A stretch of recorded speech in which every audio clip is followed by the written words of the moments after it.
ప్రభు అయిన యేసుక్రీస్తు ప్రశస్తమైన నామంలో గాస్పెల్ ఆఫ్ గ్రేస్ మినిస్ట్రీస్ వ్యవస్థాపకులు రెవరెండ్ తిమోతి విన్సెంట్ అయ్య గారికి మరియు సంఘ సభ్యులందరికీ నా హృదయపూర్వక వందనాలు తెలియజేస్తూ ఉన్నాను.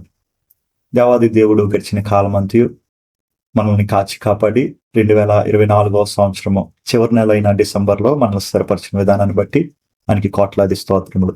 ఈ క్రిస్మస్ సందర్భంగా పరిశుద్ధ గ్రంథంలో నుంచి మత్తయి సువార్త 1వ అధ్యాయము 21 నుంచి 22 వచనాలు చదవడానికి ఇష్టపడుతూ ఉన్నాను.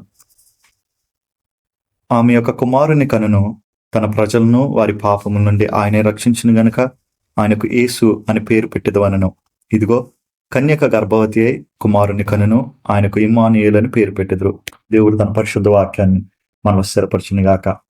క్రీస్తు నాడే పుట్టాడు, కానీ నిజమైన క్రిస్మస్ ఆ క్రీస్తు నేడు మనలో పుడితేనే జరుగుతుందనే సత్యం మర్చిపోకూడదు. బుద్ధి జ్ఞానములు సర్వసంపదలు ఆయన గుప్తమై ఉన్నాడన్న క్రీస్తు మనలో నివసిస్తేనే నిజమైన క్రిస్మస్. ఆ క్రీస్తుని అంగీకరించకుండా, ఆ క్రీస్తుని ఆరాధించకుండా జరుపుకునే క్రిస్మస్ లోకానుసారమైన క్రిస్మస్ అవుతుంది, కానీ దైవానుసారమైన క్రిస్మస్ కాదు.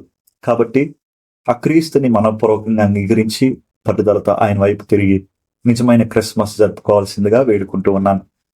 Wish you all merry Christmas from gospel of grace ministries, Dubai church. Thank you.